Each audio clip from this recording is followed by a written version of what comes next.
Myself Miss Varsha ma'am. I'm going to take your Organization of Commerce and Management. That is your OCM. In previous lecture, I have started your first chapter, that was Principle of Management. In that, we have learned meaning, nature, significance. In second lecture, we have done both the theories. That is 14 Principle by Henry Ford, and remaining it was given by F.W. Taylor. That is your Scientific Management. Is that clear? Further, we are going to proceed with Scientific Management itself. But today we are going to learn techniques. What do you mean techniques? Technique means what is a technique we have to use for scientific management. Let us see. First technique is given work study. Work study means what kind of work we are doing. But how we have to see it? It is divided into some subparts. That is time study, method study, motion study, and fatigue study. Let us see one by one. What is time study? This F.W. Taylor, what he wanted to say that first see the time duration for giving the work. Let us see in detail. For an example, आपको जब time table students दिया जाता है, हर एक time table का कुछ time period रहता है, डेफिनेटली यस. आपका एग्जाम जब कंडक्ट होता है बोर्ड का 80 मार्क्स का, 80 मार्क्स के लिए कितना ड्यूरेशन होता है? 3 आवर्स. आपको जितना भी है, कुछ बच्चों को 50 मार्क्स का आ रहा है, कुछ 70 मार्क्स का लिख रहे हैं, तो कोई बच्चा 80 मार्क्स का पूरा अटेम्प्ट कर रहा है, but time duration standard time दिया जाता है 3 आवर्स. वैसे F.W. टेलर कहना चाहते थे कि कोई भी काम आप दे रहे हो एक स्टैंडर्ड टाइम फिक्स्ड करो. क्यों? क्योंकि किसी एम्प्लॉय को कम समय लगेगा. फॉर एन एग्जाम्पल 2 आवर्स, किसी को 3, किसी को 3.5, किसी को 4. और इससे क्या होगा? टाइम कैसे वेस्टेज रहेगा. एक स्टैंडर्ड टाइम रहेगा तो सब लोग अपना ऑन टाइम वो कर लेंगे काम इफिशिएंटली. तो यहाँ पे टाइम स्टडी फर्स्ट रखा कि while giving the work, while assigning the work, give a standard time. उस ड्यूरेशन में उन्हें पूरा. Is that clear? Let us see the next point. That is your method study. There are various methods. बहुत सारे method रहेंगे, but fixed one method which is the best method. Why it is called best method? वो method इसलिए best होगा क्योंकि output इसका ज्यादा रहेगा, कॉस्ट लेस रहेगा और क्वालिटी इंप्रूव होएगी. वो बेस्ट मेथड रहेगा, इसलिए कहा गया. तो while choosing it, choose the best method. Is that clear? Next. Motion study. अब यहाँ पे मतलब मोशन का क्या है? मूवमेंट्स. सिंपल मतलब मूवमेंट्स ऑफ हैंड्स और legs. While assigning the any work we can say. First see how much movement is there of machinery as well as hands. यहाँ पे काम देते सब एम्प्लॉयज को हमें मोशन स्टडी देखने का है कि जब वो मोशन स्टडी कर रहा है उसको कितना ड्यूरेशन में इस काम के लिए कितना मूवमेंट उसका हो रहा है. हो सकता है किसी का जॉब ऐसा हो बैठ के ही करना है, वहाँ पे मूवमेंट लेस सिर्फ मशीनरी पे है, और किसी का मूवमेंट ज़्यादा है. But unnecessary movement should be avoided. It is said eliminate और unnecessary movement should be avoided. Let us see the next. Fatigue study. अभी फटीग का मतलब है सिंपल टायर्डनेस. अभी यहाँ पे अगर लॉन्ग आवर्स कोई एम्प्लॉय वर्क कर रहा है या कोई वर्कर कर रहा है, वो टायर्ड फील करेगा. अभी एग्जाम्पल देखते हैं आपको कंटिन्यू आप स्टडीज कर रहे हो और ब्रेक ही नहीं हो तो पॉसिबल है बच्चा एकदम फटीग हो जाएगा, टायर्डनेस फील करेगा और पढ़ाई कर ही नहीं पाएगा. लेकिन यहाँ पे स्कूल सिस्टम के से कुछ आपके लेक्चर्स होने के बाद आपको रिसेस दिया जाता है स्कूल लेवल की यहाँ पे बात. तो यहाँ पे क्यों? ताकि बच्चा रिलैक्स हो जाए. उस ब्रेक में वो अपना ब्रेकफास्ट ले रहा है, थोड़ा वो घूम रहा है, खेल रहे बच्चे, इंटरेक्ट करे, इनडायरेक्टली वो रिलैक्सेशन पीरियड है. तो यहाँ पे कहा गया कि फटीग पीरियड आएगा अगर long hours of working period होगा. उसे कैसे कम किया जाएगा? By giving a break. Is that clear? Let us move ahead. Next point, standardization of tools and equipment. What is standardization? अगर आप कोई टूल्स यूज करें या इक्विपमेंट यूज करें वो स्टैंडर्डाइज्ड होना चाहिए, मींस अपग्रेड होना चाहिए, एकदम न्यू टेक्नोलॉजी यूज करो क्यों? क्वालिटी इंप्रूव होगी. हम किसके लिए काम करें? कंपनी के लिए. तो साइंटिफिकली हमें काम करना है तो अच्छे टूल्स, अच्छे इक्विपमेंट्स यूज करो. इससे क्या होगा? आउटपुट अच्छी होगी, क्वालिटी में इंप्रूवमेंट होगा. Late us see the next point, scientific task setting. Task का मतलब यहाँ पे वर्क है. while giving work, while assigning work या while doing work. साइंटिफिकली क्यों कहा गया है? See this time method scientifically proof होना चाहिए कि इतने ड्यूरेशन में इतना काम हुआ था. अगर हम ऐसे बोले टाइम नहीं, जैसे मैंने आपको एग्जामिनेशन का बोला, आप पेपर लिख रहे हो पर टाइम पीरियड नहीं हो, 3 आवर्स के बदले नहीं दिया तो कुछ जजमेंट हो सकता है नहीं, बट पर्टिकुलर ड्यूरेशन दिया कि 3 आवर्स में आपको 80 मार्क्स का कंप्लीट करने का है, तो यहाँ पे आपको जितने मार्क्स मिले वो उसका है कि नहीं, 3 आवर्स में बच्चे ने 80 मार्क्स का अटेम्प्ट किया, उसको इतना मिला, तो उसका वैल्यू है। तो यहाँ पे भी कहा गया है कि साइंटिफिकली आपको करना है, टाइम को देखो, मेथड को देखो, और यहाँ पे फटिक नहीं होना चाहिए, कुछ काम दे रहे, टाइम दे रहे, उसकी कैपेबिलिटी दे रहे, पर उन्हें ब्रेक भी दो। इसके लिए कहा गया है कि साइंटिफिकली टास्क सेटिंग होना चाहिए। Is that clear? Let us see the next point, scientific selection and training. अब यहाँ पे सिलेक्शन क्यों कहा गया है? जब मैं किसी को रखती हूँ तो बायस सिस्टम नहीं होना चाहिए, फेवरेटिज्म हुआ या कास्टिज्म हुआ कि she belongs to my caste और माय रिलीजन और she is my relative etcetera etcetera, नहीं, selection should be on the scientific base. इसका मतलब है कि इंटरव्यू सिस्टम होना चाहिए, टेस्ट होना चाहिए, उसको नॉलेज देखना चाहिए, फिर ही उसे रखना चाहिए। और हमेशा ये कहा गया है कि कोई भी आप काम दे रहे हो कुछ time period of time, may be 10 days 15 days उसे ट्रेनिंग दो। ऐसे क्यों कहा गया ट्रेनिंग दो? ट्रेनिंग से उसकी डेवलपमेंट होगी। थियोरेटिकल नॉलेज अलग है और प्रैक्टिकल नॉलेज बहुत अलग है, दोनों को हम सेम कभी नहीं बोल सकते। आपने पढ़ाई की है, बहुत अच्छा है, that is your theoretical knowledge. जब आप वर्किंग में जाओगे that is your practical knowledge, वहाँ पे ट्रेनिंग से आप में ग्रोथ आएगी, डेवलपमेंट होगा और आपको बहुत कुछ सीखोगे। Is that clear? Let us see the next, functional organization. अब यहाँ पे functional organization again it is divided into two parts में, एक प्लानिंग लेवल कहा गया और एक implementation level. Let us see the planning level. अगर आप कोई एक्टिविटी कर रहे हो तो उसके लिए पहले प्लानिंग की नीड है। ऐसे क्यों कहा गया? क्योंकि बेस्ट प्लानिंग होगा तो कोई फॉल्ट नहीं होगा, कोई प्रॉब्लम नहीं अराइज होगा। यहाँ पे इसके लिए 2 लेवल्स दिए गए, तो फर्स्ट लेवल हमेशा प्लानिंग के रहता है। फिर प्लानिंग को ये रूम में सब डिवाइडेड किया गया। Let us see this, route clear, instruction clear, time cost clear and last is discipline. What is route clear? ये कहा गया है वो पेपर होगा जो ना मशीनरी, एक मशीनरी से दूसरी मशीनरी कैसे काम किया जाता है, वो ये सारी चीजें देखें। क्योंकि इट इज नॉट पॉसिबल कि एक ही मशीनरी में काम हो रहा है, इट इज अ मूवमेंट।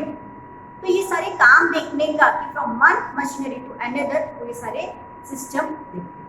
फिर instruction, recording of the instruction, वो सारे इंस्ट्रक्शन देगा और रिकॉर्ड करेगा कि लोग फॉलो कर रहे हैं जैसे मैंने कहा था। और वो फॉलो क्यों कर रहे हैं? क्योंकि वो अप्लाई इंस्ट्रक्शन, जैसे उसने रूल्स एंड रेगुलेशन दिए, जैसे उसने इंस्ट्रक्शन दिए, वो फॉलो करना बहुत necessary. Late us see the next, time cost. Time cost से ही आपको समझ में आएगा कि यहाँ पे ड्यूरेशन देखा जाएगा, इतने ड्यूरेशन में कितना काम हो रहा है और कॉस्ट कंट्रोल हो रहा है कि नहीं हो रहा है वो भी देखा जाएगा। दोनों इफेक्टिव होना चाहिए, टाइम भी हमारे बच्चे और कॉस्ट भी रीजनेबल होना चाहिए। इफेक्टिव मींस यहाँ पे कम कॉस्ट में हम ज्यादा प्रोडक्शन कर सकते हैं। इसके लिए कहा गया टाइम कॉस्ट क्लियर, वो मेंबर यही दोनों चीजें हैं। फिर बाद में डिसिप्लिन, यहाँ पे हमेशा हम रूल्स एंड रेगुलेशन कहते हैं, यहाँ पे फैक्ट्री डिसिप्लिन के बारे में है। फैक्ट्री रूल्स जो मेंबर होगा वो देखेगा कि फैक्ट्री रूल्स सब लोग फॉलो करते हैं। फिर ये प्लानिंग के बाद अप्लाई करने का इम्प्लीमेंटेशन लेवल कहा गया है। Late us see the implementation level. यहाँ पे गैंग बॉस है, गैंग बॉस का मतलब है वन मेंबर वन बॉस, जो ऑर्डर देगा तो वो बॉस का काम है, जो ऑर्डर दे रहा है तो वो गाइडेंस दे रहा है सबको, इसके लिए गैंग बॉस कहा गया। सेकंड देखेंगे तो रिपेयर बॉस, ये यहाँ पे वो मेंबर होगा, वो मैनेजर होगा जो मेंटेनेंस देखेगा, क्योंकि कंपनी में मशीनरी बहुत सारे होंगे तो वो मशीनरी में कुछ ना कुछ तो काम हमेशा रहेगा ही, तो उसको मेंटेन करने के लिए, मेंटेनेंस लेवल देखने के लिए, वो रिपेयरिंग करने के लिए वो यही सारे काम करेंगे। Next speed box, again this is the same time, वो पर्सन यही देखेगा कितना ड्यूरेशन लग रहा है इस काम को। अच्छा स्पेसिफिक टाइम मैंने दिया था, उतने स्पेसिफिक ड्यूरेशन, उतने स्पेसिफिक आवर्स में क्या वो काम हुआ है, तो यही सारी चीजें। लास्ट इंस्पेक्टर, पूरा काम स्टैंडर्डाइज्ड हुआ है क्या, ऑन स्टैंडर्ड टाइम पे हुआ है क्या, परफेक्टली हुआ है क्या, वो इंस्पेक्शन यही कर, क्योंकि काम दिया है कितना अच्छी तरह से हुआ है, कितना काम हुआ है, वो सारे काम इंस्पेक्टर यही देखेगा इंस्पेक्शन के time. Is that clear? Last but not the least, differentiate piece rate wage plan. यहाँ पे 2 वर्ड आप देखेंगे, डिफरेंशिएट तो पहले डिफरेंस करो, फीस से हर एक का वेजेस सेम मत रखो। ऐसे क्यों कहा गया? हर वेजेस हर एक को सेम देना पॉसिबल नहीं है, कहा गया to motivate the workers, employees को मोटिवेट करने के लिए सबका डिफरेंशिएट करो। अब कैसे डिफरेंशिएट होगा? According to their work, according to their efficiency. अगर कोई बहुत अच्छा काम कर रहा है तो उसे अच्छे वेजेस दो, और अगर किसी एफिशिएंसी कम है, अच्छा नहीं काम कर रहा है, उसे लो दो। इसका मतलब क्या है? वो दूसरे को देखेगा, मोटिवेट होगा कि वो अच्छा कर रहे थे तो उन्हें अच्छा वेजेस दिया गया, और मेरा परफॉर्मेंस इतना अच्छा नहीं लगा तो उन्हें लो वेजेस दिया गया। और ये डिफरेंशिएट की वजह से एक अच्छा काम होगा कि नेक्स्ट जो वर्कर होगा वो नेक्स्ट टाइम और अच्छा परफॉर्मेंस देगा। Is that clear? Now today we have seen all the techniques of scientific management. Today I have completed this second chapter. In detail we have learned meaning, nature, significance, both the theories, 14 principle which was very important I have taught you, and next was scientific management which was given by F.W. Taylor. And today I have completed your techniques which has given by F.W. Taylor. He has told which techniques to be used to complete the scientific management. Is that clear, students? Today I am going to start your third chapter, that is entrepreneurship development. Second chapter has been started by Snehal ma'am. I am going to start your third chapter, that is entrepreneurship development. What do you mean by entrepreneurship development? Two things. Once again, it is a difference between entrepreneur and entrepreneurship development. Entrepreneurship development means what? Businessman development. इस chapter में पढ़ने वाले businessman का development होना चाहिए, उसके लिए कौन से फीचर्स है, कैरेक्टरिस्टिक्स है, क्वालिटीज कौन सी नीड, यहाँ पे कुछ क्वालिटीज नीड है इसकी डेवलपमेंट। बट यहाँ पे बच्चों से क्या मिस्टेक होती है? एंटरप्रेन्योरशिप और एंटरप्रेन्योर दोनों को सेम समझते हैं। पहले तो बात है, entrepreneurship is a process we can say, और एंटरप्रेन्योर इज अ पर्सन। यहाँ पे एंटरप्रेन्योर को पर्सन बोला गया है जो विलिंगली अपना बिजनेस कर रहा है, चाहे उसमें लॉस हो, बट एक ही एम कि ज्यादा से ज्यादा मैं कमाऊं, लेकिन वो रिस्क लेने के लिए तैयार है। वो क्या रिस्क लेने के लिए तैयार है, लेकिन यहाँ पे रिस्क बेयरिंग पर्सन भी कहा गया उसको, बट वो विलिंगली कर रहा है बिजनेस अपनी इच्छा अनुसार। और यहाँ पे एंटरप्रेन्योरशिप इज व्हाट? बिजनेसमैन सब प्रोसेस चालू है डेवलपमेंट के लिए, बिजनेस को डेवलप करने के लिए। Start clear? थोड़ा हिस्ट्री हम देखते हैं, ये कैसे स्टार्ट हुआ था। 18th सेंचुरी में स्टार्ट हुआ था। एक फ्रेंच इकोनॉमिस्ट जिसको कहा गया है रिचर्ड कैंटिलोन, उसने ये टर्म निकाला था एंटरप्रेन्योरशिप। सिंपल वर्ड अगर देखा जाए दैट मींस बिजनेस और इकोनॉमिक एक्टिविटीज। अभी इकोनॉमिक एक्टिविटीज क्या है? हमने ये पढ़ा था 11th स्टैंडर्ड में। 11th स्टैंडर्ड में economic and non economic activities पढ़ा था। इकोनॉमिक एक्टिविटीज में आपने पढ़ा था कि जो भी हम काम करते हैं जिसके लिए एक ही एम होता है प्रॉफिट, या हम पैसे के लिए जो चीजें करते हैं तो उसे कहते हैं इकोनॉमिक एक्टिविटी। और नॉन इकोनॉमिक इसका ऑपोजिट था कि हम जो पैसे के लिए नहीं करते। लेकिन यहाँ पे हम सब इकोनॉमिक एक्टिविटी पढ़ने वाले हैं कि बिजनेस पर्पस। और यहाँ पे हम स्टार्ट करेंगे मीनिंग। आपको पता है मीनिंग और डेफिनेशन में फर्क है, काफी बड़ा डिफरेंस है। बच्चे 12th में भी जाते हैं ना तो वो डिफरेंस उनको नहीं पता है। मीनिंग भी सेम डेफिनेशन लिख के आते हैं या डेफिनेशन को मीनिंग समझते हैं। मैं 11th में जब पढ़ाती थी तो आपको बोला था there is a lot of difference between the meaning and definition. अभी क्या डिफरेंस है? अगर हम मीनिंग वर्ड बोलेंगे आप अपने वर्ड्स में एक्सप्लेन कीजिए कोई भी टर्म, जैसे हमने बिजनेस लिया या एंटरप्रेन्योरशिप लिया या एंटरप्रेन्योर लिया, आप अपने वर्ड्स में जो आपको याद है आप अपने वर्ड्स में लिखो, वहां पे आप चेंजेस कर सकते हैं। पर अगर डेफिनेशन वर्ड कहा इसमें बिल्कुल चेंजेस नहीं होगा। क्यों?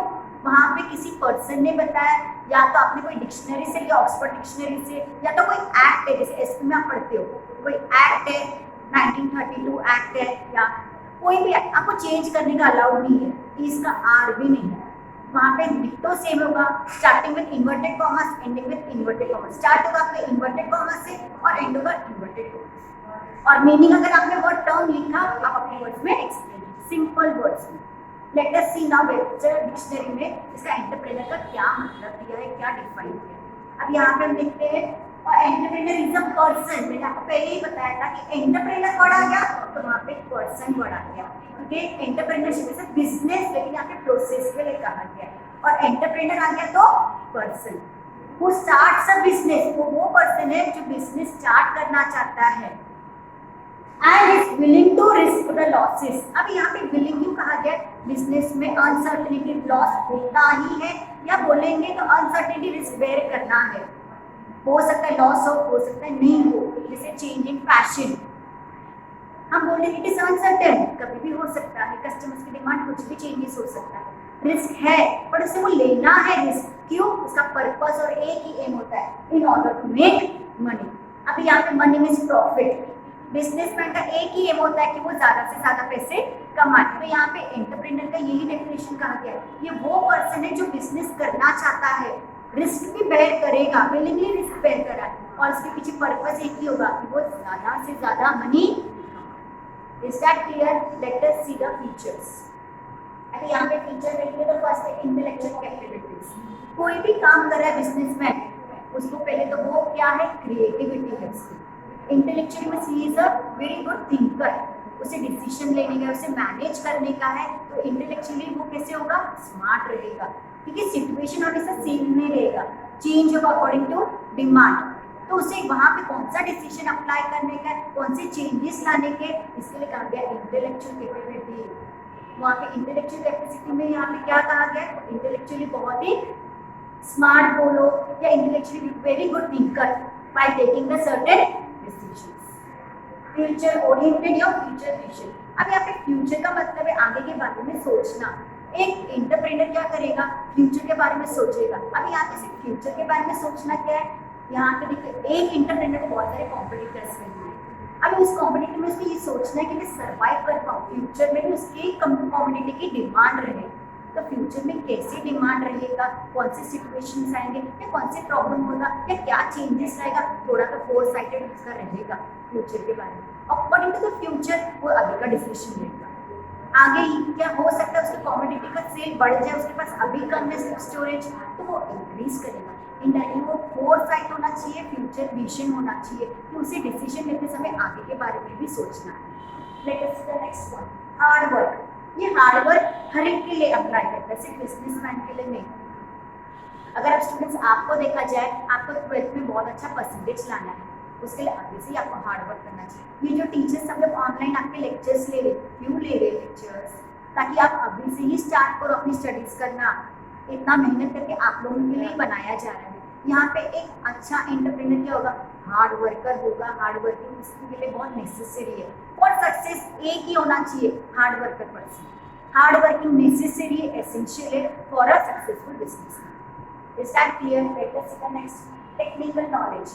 टेक्नोलॉजिकल अभी जानू है, सब कुछ ऑनलाइन भी देखो, हमारा टेक्निकली डिजिटल हो गया है सब कुछ, यहाँ पे उसे अपग्रेड होना चाहिए, अपडेट होना चाहिए विद न्यू टेक्नोलॉजी, उसको टेक्नोलॉजिकल नॉलेज बहुत होना चाहिए, जैसे चेंजेस आ रहे टेक्नोलॉजी में वैसे वैसे उसे अपने में भी चेंजेस लाना चाहिए। Is that clear? Let us see the next, communication skill. एक अच्छा बिजनेसमैन को कम्युनिकेशन स्किल होना बहुत जरूरी है, विच इज वेरी इंपॉर्टेंट। एक एग्जाम्पल लेते हैं, आप सब कुछ देखोगे एक एग्जाम्पल के लिए, तो ना फीमेल्स का एग्जाम्पल लेते हैं, कुछ ड्रेस लेने हो गए, तो एक सेल्समैन जो अच्छा सेल्समैन होगा तो क्या बोलेगा, ये ड्रेस का कलर इतना अच्छा है कि आपको सूट कर रहा है, और इतना इतना अच्छा कि दर्जन तो आपको पूछेंगे कहाँ से ड्रेस ली है। इससे कम्युनिकेशन स्किल, उसे बेचना है, उसे इस सारी बातों से कोई कनेक्शन ही नहीं है, पर एक अच्छा बिजनेसमैन क्या होगा, उसे कम्युनिकेशन स्किल बहुत अच्छा रहेगा, उसे एक कस्टमर से डील नहीं करना, क्रेडिटर से बोलो, कस्टमर से बोलो, एम्प्लॉय से बोलो, मेनी पीपल सप्लायर से इंटरेक्ट करना है। अगर वो अपने आइडियाज वो सब कुछ अच्छी तरह से बता सकेगा तो उसे कभी प्रॉब्लम अराइज ही नहीं। हाईली ऑप्टिमिस्टिक, हाईली ऑप्टिमिस्टिक का मतलब क्या है, पॉजिटिव थिंकर, पॉजिटिव थिंकिंग। यहाँ पे भी देखो लॉकडाउन पीरियड है, अगर देखा जाए तो सबका बिजनेस बंद है, बट एक अच्छा एंटरप्रेन्योर क्या सोचेगा, पॉजिटिवली सोचेगा कि जैसे लॉकडाउन कंप्लीट है, जैसे हम बोले जैसे बिजनेस स्टार्ट हो रहा है वो और बेटर करेगा। तो हमेशा देखो अप्स एंड डाउन्स रहेंगे, हमेशा ज़्यादा प्रॉफिट आए या कभी लॉस हो, उसे सोचना नहीं है, उसे पॉजिटिव थिंकिंग रखना है कि हमेशा तो हमें प्रॉफिटेबल हो, एक बहुत अच्छी बात है, कुछ प्रॉब्लम अराइज हुआ तो उसे पॉजिटिवली लेके उसे चेंजेस लाके उसे पॉजिटिवली वर्क करना। Is that clear? Let us see the next, risk bearing capacity. Business में सेकेंड वर्ड रिस्क, क्योंकि रिस्क क्यों कहा गया, अनसर्टेनिटी। हम कभी ये नहीं कह सकते कि कस्टमर हमेशा मेरा ही डिमांड करेगा, पॉसिबल ही नहीं है। कस्टमर के preferences, demand, likes, dislike keeps on changing. आप देखो मोबाइल के लिए देखो, रोज हम रेगुलरली देखते हैं कि न्यू मोबाइल आ रहे हैं, न्यू फीचर्स आ रहे हैं, अगर अपडेट हो रहे हैं, कस्टमर्स की डिमांड कब क्या चेंज हो जाए हम बोल नहीं सकते। हमेशा वो मेरे प्रोडक्ट का डिमांड करे पॉसिबल भी नहीं है। तो इसके लिए मुझे क्या करना है, भले वो रिस्क है बट मुझे उस रिस्क को बेयर करके मुझे बेस्ट प्रोडक्ट देने का है, मुझे पॉजिटिवली लेने का है कि बिजनेस में अनसर्टेनिटी, कस्टमर्स कभी क्या डिमांड करें या क्या चेंजेस है मार्केट में मुझे पता है, बट वो रिस्क मुझे मैं अगर बेयर करूँगा तो मुझे पर्सनली एक बिजनेसमैन को सक्सेस है। Self confidence which is very important for a successful business. देखिए अकेला वो काम नहीं कर रहा है, इस मीटिंग मेनी पर्सन, कॉम्पिटिटर्स बहुत सारे, सप्लायर्स है, उसे अपने ऊपर कॉन्फिडेंस होना चाहिए, अपने आइडियाज को जो बता रहे हैं, न्यू आइडियाज, इनोवेशंस, वो कॉन्फिडेंटली बता सकते हैं, उसे मेनी पीपल ये हैज टू इंटरैक्ट। अगर वो कॉन्फिडेंट नहीं है तो वो अच्छा बिजनेसमैन पॉसिबल ही नहीं है। With loss, with whatever is the situation, changes in situation, उसे अपने ऊपर विश्वास भी होना चाहिए और वो कॉन्फिडेंट भी होना चाहिए। आप अगर एग्जाम्पल के तौर पे देखा जाए, आप देखो मुकेश अंबानी, उसका सोचना बहुत ही डिफरेंट है आज तक सक्सेसफुल। जियो जब स्टार्ट किया था तब उसने बहुत अच्छी स्कीम फ्री, उसने इसके पीछे पर्पस इसका था कि आगे चलकर उसे बेनिफिट्स वो उसे मिलने वाले कस्टमर्स के लिए। बीइंग अ स्ट्रॉन्ग, उसको कॉम्पिटिटर एयरटेल था पता था, तो भी उसने, मैं एक बात तो मानती हूँ कि मुकेश अंबानी जैसा थिंकिंग वाला पर्सन हमेशा सक्सेसफुल ही मिलेगा। उसका दूर तक सोचना, देखा जाए तो एग्जाम्पल में सब इंटेलेक्चुअली इज वेरी स्मार्ट और उससे आगे के बारे में सोचा। जियो जब भी कार्ड निकाला था फ्री दिया, उसको पता था आगे चल के कस्टमर मेरे कार्ड का ज़्यादा डिमांड करेंगे। फिर देखो हार्ड वर्किंग, उसे उस जैसा पर्सन हार्ड वर्किंग, हम लोग बहुत क्या बोले, वो हार्ड वर्कर है literally. Next technology, new techniques का इतना नॉलेज है कि उसके आगे में अगर कोई वर्क भी काम करे टेक्नीशियन, वो भी शायद, क्योंकि वो आज के ज़माने के साथ अपग्रेड ही हो रहा है, हर जगह वो है। उसका बिजनेस, एक बिजनेस तो नहीं कह सकते सिर्फ जियो, बहुत सारे उसके बिजनेस, डिजिटल में तो वो अभी किंग ही हो सकते। Communication skill very good, oriented very good, I can say highly optimistic.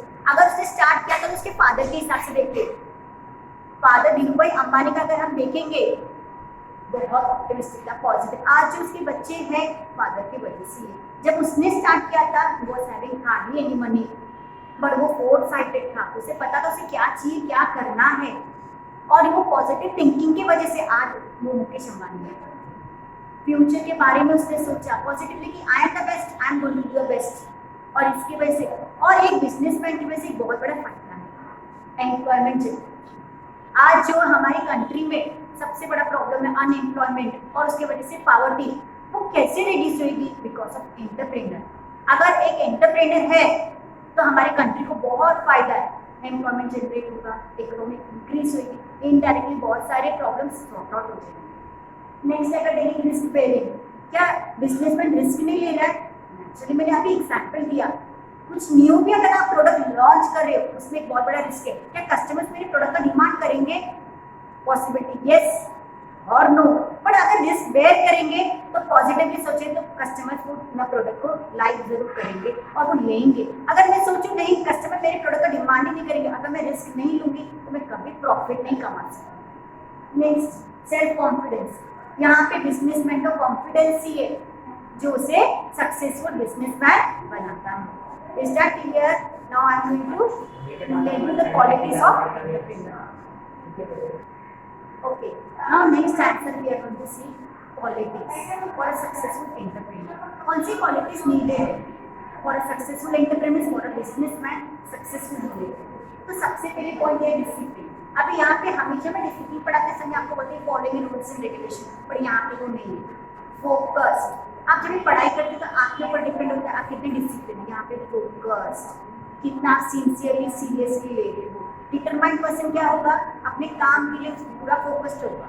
तो ये सक्सेसफुल बिजनेसमैन की क्वालिटी बहुत जरूरी है, इसलिए देखिए फर्स्ट पॉइंट दिया। नेक्स्ट कॉन्फिडेंस, यहाँ पे कॉन्फिडेंस हमने पहले भी पढ़ा था। यहाँ पे कॉन्फिडेंस का मतलब क्या है, खुद के ऊपर विश्वास होना चाहिए। देखिए बहुत सारे कॉम्पिटिटर्स रहेंगे, एक प्रोडक्ट तो लिए, कोई भी प्रोडक्ट आप लो, बहुत सारे कॉम्पिटिटर्स रहेगा। जैसे मैं आपको हमेशा मोबाइल का देती हूँ एग्जाम्पल कि एक कॉम्पिटिटर रहेगा, सैमसंग है, आईफोन है, रेडमी, तो कोई भी आप प्रोडक्ट लो, बहुत सारे, लेकिन अपने ऊपर विश्वास रहेगा वो प्रोडक्ट बेस्ट रहेगा। जैसे मैंने भी आपको बताया था कि एयरटेल है, कार्ड के बात किया जियो है, आइडिया, इनडायरेक्टली एक आपको नहीं कॉम्पिटिटर मिलेगा, बहुत सारे हर एक फील्ड में मिलेगा। तो वहाँ पे अपना कॉन्फिडेंस लेवल भी है जो आपको सक्सेसफुल बिजनेसमैन बनाएगा। Next open minded. अभी आपको ओपन माइंडेड का मतलब क्या? Accepting whatever situation is. कोई अपॉर्चुनिटी है उसे भी एक्सेप्ट करो। यहाँ पे इसके लिए बड़े ओपन माइंडेड, एक्सेप्टेड। बहुत सारी कॉम्पिटिटर से ओके, अपॉर्चुनिटीज आ रही उसे एक्सेप्ट करो। अगर कुछ प्रॉब्लम है, आपको लग रहा है कि मेरे इधर कुछ प्रॉब्लम है, लॉस हो रहा है, ठीक है, एक्सेप्टेड मीनिंगली और नेक्स्ट स्टेप और बेटर कर सकूंगा। ये क्वालिटी होनी चाहिए इसमें। ऐसे नहीं होना कि लॉस हुआ तो मैं बंद कर दूँ बिजनेस, नहीं। एक्सेप्टेड, ठीक है, इस टाइम से next time much more better आएंगे और कुछ अपॉर्चुनिटीज आ रही है, except. Start clear. Next self start. यहाँ पे सेल्फ स्टार्ट का मतलब है इनिशिएटिव, खुद इनिशिएटिव ले बिजनेस के लिए, किसी और के ऊपर डिपेंड नहीं हो, एम्प्लॉयज के ऊपर तो स्पेशली नहीं। अगर वो खुद मेहनत कर रहा है, for an example is the first one to come in the business and last one to leave that shop और अ बिजनेस। इसका मतलब है कि फर्स्ट पर्सन है वो आ रहा है, ऐसे नहीं कि मेरा एम्प्लॉय आए फिर वो दुकान देखेगा, नहीं। इनिशिएट वो खुद ले। अगर कुछ न्यू प्रोडक्ट आया तो अपने न्यू आइडियाज को दे, उसको खुद को इनिशिएटिव होना चाहिए, उससे किसी के ऊपर डिपेंडेंट नहीं होना चाहिए। नेक्स्ट कंपटीशन और competitive. Competitive spirit is very necessary in today's world. Competition, healthy competition. अगर उसमें वो कॉम्पिटिटिव फीलिंग है कि मुझे इस कंपटीशन में सर्वाइव करना है और जो सामने वाला प्रोडक्ट सेम दे रहा है वो मेरा कॉम्पिटिटर है, बट मुझे सर्वाइव करना, तो कॉम्पिटिशन का स्पिरिट होना बहुत जरूरी है फॉर सक्सेस। अगर उसने चैलेंज नहीं ले रहा है, कॉम्पिटिशन का स्पिरिट नहीं है, कॉम्पिटिटिव वो सोचेगा नहीं ठीक है मुझे जितना मिल रहा है ठीक है, तो कभी सक्सेसफुल नहीं होगा। और कॉम्पिटिशन के लिए उसे वो बिजनेस के लिए पैशनेट होना चाहिए। यहाँ पे पैशनेट का मतलब क्या है? यहाँ पे पैशनेट का मतलब उसको अपने बिजनेस के लिए बहुत लव होना चाहिए कि मैं ये बिजनेस कर रहा हूँ तो अपने लिए कर रहा हूँ, मुझे ये कैसे भी करना है तो उसको कॉम्पिटिशन में सर्वाइव कर पाए। देखिए कॉम्पिटिशन एक कॉम्पिटिटर नहीं होगा, आपको कभी लाइफ में एक कॉम्पिटिटर मिल नहीं सकता है, बहुत सारे कॉम्पिटिटर्स मिले, बट यहाँ पे सर्वाइव करने के लिए आपको खुद को कॉम्पिटिशन का एक स्पिरिट होना चाहिए। I want to survive in this competition, और उसके लिए न्यू आइडियाज, न्यू टेक्नोलॉजी, अपने आप को अपग्रेड करना चाहिए। और ये सारी क्वालिटीज क्यों दिए गए हैं? एक अच्छा सक्सेसफुल, वहाँ पे वर्ड है सक्सेसफुल। अगर आप सक्सेसफुल होना चाहते हो, एक सक्सेसफुल बिजनेसमैन होना चाहते हो, तो आपको कुछ क्वालिटीज होनी चाहिए। और यहाँ पे जो क्वालिटीज है वो मिनिमम क्वालिटीज है। क्यों मैंने मिनिमम? क्योंकि यहाँ पे अगर एक कुछ ऐसे क्वालिटीज है जैसे इनोवेशंस जो यहाँ पे नहीं दिया, एक सक्सेसफुल बिजनेसमैन को इनोवेटिव होना चाहिए, क्रिएटिविटी उसमें होनी चाहिए कि मुझे कुछ new ideas, new product modify करूँ। एडवर्टाइजमेंट अगर करो तो एडवर्टाइजमेंट में कुछ चेंजेस लाऊं ताकि प्रोडक्ट मेरे मार्केट में अच्छा खासा बिके, वही एक सक्सेसफुल बिजनेसमैन हो सकता है। उसमें पॉजिटिव थिंकिंग होना चाहिए। अगर कुछ प्रॉब्लम भी है तो हर एक चीज़ पॉजिटिवली ले, वो पॉजिटिव होना बहुत जरूरी है। मैं ये किसके लिए कह रही हूँ? पीछे पड़े सक्सेसफुल बिजनेसमैन। अभी यहाँ पे मैंने जैसे कहा ना कॉन्फिडेंस, यहाँ पे और पहले में सेल्फ कॉन्फिडेंस पढ़ा था। एक कॉन्फिडेंट पर्सन ही एक सक्सेसफुल बन सकता है। अगर वो कॉन्फिडेंट नहीं है तो वो कभी सक्सेसफुल नहीं बन सकेगा। तो यहाँ पे जो क्वालिटीज दी गई है सक्सेसफुल, उसे वो क्वालिटीज होनी चाहिए to make a business very successful. Is that clear? What today we have learned? In third chapter, I have started with meaning, which was your definition actually. Then I have told you what features of entrepreneur. Then I have told you qualities which is needed for successful business. Students, आपके लिए हम इतना मेहनत कर रहे हैं, please subscribe it and press the bell icon. ये lectures आपके लिए ऑनलाइन lectures, और प्लीज हम जो भी पढ़ा रहे हैं देखो और खुद लर्न करो टेक्स्ट बुक PDF में। Is that clear? Thank you so much. 28.